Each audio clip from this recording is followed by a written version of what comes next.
hanggang sa Maraming pong salamat sa iyo, Panginoon Diyos, magkakaroon ng mga tanda sa almusal na bigay mo sa amin. at mga bituin at ang lupa ay Praise God. magkakaroon ng Salamat po, kasalatan Panginoon Diyos. at ang bansa Alam niyo po ba ang pagkain natin sa ubong ng mga ay dagat mula at sa Diyos mga na may daluyan. gawa ng langit at lupa? Magsisipat lupaypay ang mga tao Ayon dahil sa sa Mateo takot 6:9, at dahil sa paghihintay ng ganito mga ang sabi bagay ni na Lord darating Jesus, sa ibabaw ng sanlibutan. Ama namin nasa Sapagkat langit ka, in mangangatal verse ang mga 11, bigyan mo kapangyarihan kami ng aming ng kakanin na araw-araw. Narito po ang Kaya Diyos po naglalahan ng pagkain. posible pang magdala sa panlulungo at panlulupaypay ng isang Kape. tao. Halimbawa, ang mga nangyayaring kaganapan sa ating kapaligiran. Dahil sa mga pangyayari sa ating kapaligiran, yung ating Spaghetti. naririnig, yung ating nababalitaan, ang mga bansa na may mga digmaan, ang mga panlulupaypay ay pawang darating sa Ay iyo, palaman ng lalo kung pan. kayo ay may mahal sa buhay na nasa ibayong dagat na apektado ng mga gera. Pan. Walang kapangyarihan tayong magagawa. Pagka, Lahat pong yan bigay ng Diyos. Nandun Amen. tayo. God is good. lalo na kung nandyan tayo Okay, kayo sa tayo. mga lugar na yan. Kung mahal sa buhay natin ang nandyan. Ano ang panlulupaypay? Dahil sa takot. Dahil sa takot sa mga bagay na mangyayari sa sanlibutan. Sa mga bagay na nangyayari sa ating kapaligiran, na tayo ay napupuno ng takot. Dahil sa ating binasa, Lagyan natin ng dahil sa kaguluhan, dahil sa kasalatan, dahil sa mga masamang pangyayari. Minsan yung pinag-ipunan mo ng mahabang panahon sa isang saglit, dahil sa masamang pangyayari, hindi lamang gera, pag dumating ang bagyo, pag dumating ang baha, pag dumating ang lindol, pag dumating ang trahedya. Maraming iba't ibang pangyayari sa ating kapaligiran na pwedeng magpalupaypay at magpalumo sa iyo dahil ating kinatatakutan ang posibleng mangyari. At ang sabi dito sa ating binasa, hindi lamang isa, dalawa o tatlo. Ang maramihang mga tao ay magsisipalupaypay kahit mga makapangyarihan ay magsisipanginig sa takot at hindi nila alam kung ano ang kanilang gagawin. Wala silang iniisip. Wala silang maisip na paraan. Pero tayong mga anak ng Diyos ay merong itinuro ang ating apostol na tayo ay manalangin. Lalo nga ngayon, tinuturuan tayo ng mahal na pasen saan man kayo naroon, saan man tayong dako.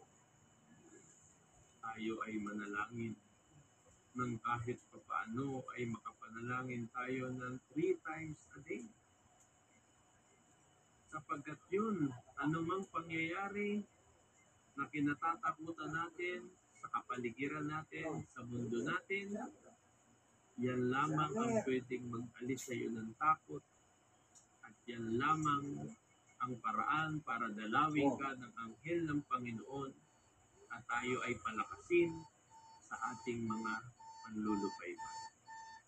Kaya, sa mga sandaling ito, salamat sa programa na inilunsad ng apostol.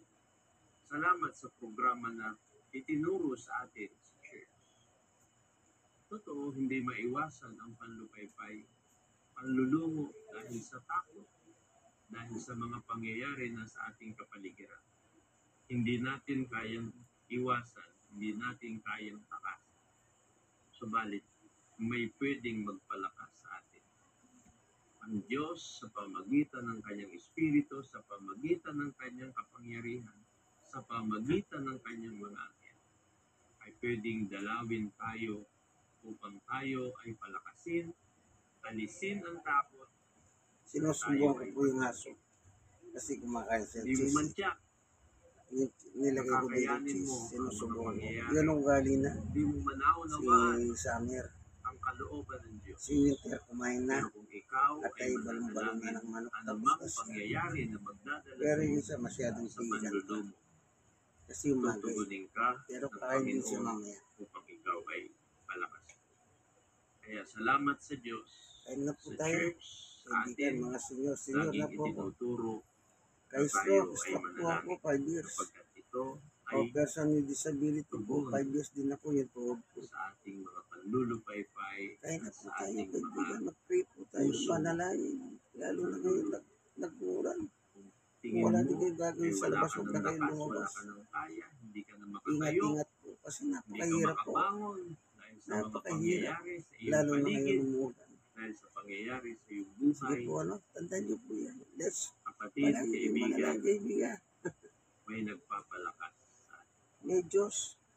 Pagka tayo pinalakas, sabi ni Pablo, lahat ng bagay ay ating magagawa. Doon sa nagpapalakas sa atin.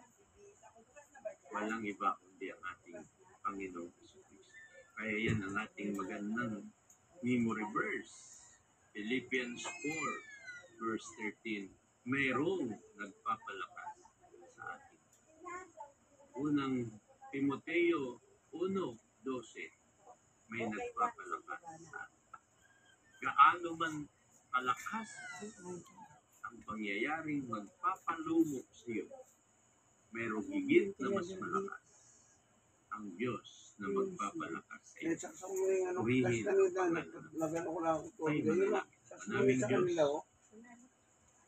nakikita mo ang kalagayan ng aming mga kapatid, ng aming mga kaibigan. Maaring datnan sila ng mga pangyayari na hindi nila tiyak kung kakayanin, kung hindi nila maunawaan kung ito ang iyong kalooban sa kanila. At posibleng dalhin sila sa panlulumo at panlulupaypay. Ngunit salamat may panalangin upang ikaw ang magpalakas sa atin. Ang mga pangyayari sa aming kapaligiran, ang mga kalamidad, ang mga masasamang pangyayari sa aming daigdig. Ang iba ay nakaipon, nakapagpundar, ngunit sa isang saglit ng trahedya, nawawala ang lahat. Nakapanlulumo na isipin na ang lahat ng aming pinagpaguran sa mahabang panahon sa isang iglap lamang ay mawawala. Iniisip pa lang namin kami ay maaring manlumo na at mawala na kami ng lakas. Ngunit ikaw po ay nagtuturo sa amin na kami ay magsipanalangin, magpuyat, ng may buong katyagaan upang kami makatakas sa mga bagay na ito na mangyayari at makatayo kami sa harapan ng aming Panginoong Hesus. Pagpalain mo ngayon ang iyong mga salita. Pagpalain mo ang aming mga kaibigan at mga kapatid na sumusubaybay sa programa ito. Sa iyo namin pinagkakatiwala ang lahat. Sa pangalan ng aming Panginoong Hesus. Amen. Nawa po ay pinagpala kayo ng Panginoon. Kung kayo po ay pinagpala, mag-chat po kayo, mag-text po kayo, mag-comment po kayo sa programa ito. At alam ko na ang Diyos ay lalong magpapala sa inyo. Ipag-imbitan niyo po. At kung kayo may mga prayer requests, inyo pong ipadala. Kung kayo may patotoo, inyo pong ipadala ang inyong mensahe. At karangalan at kagalakan po namin na marinig ang inyong mga patotoo at kagalakan ng ating mga kapatid namin na ipanalangin ang inyong mga kahiling. Pagpalain po kayo ng Panginoon. Ako ay muli nagpapasalamat sa programang ito, sa inyong taga-subaybay, sa lahat ng mga kumikilos dito, lalong-lalo po sa ating minamahal na Pastor Jonathan Santos Periol. Maraming salamat po. Ako po muli ang inyong lingkod, Presbyter Dan Perez. Sabi ko palagi sa inyo, sa anumang kalagayan ng ating buhay, God is good all the time, all the time. God is good. Pagpapalain po kayo ng Panginoon.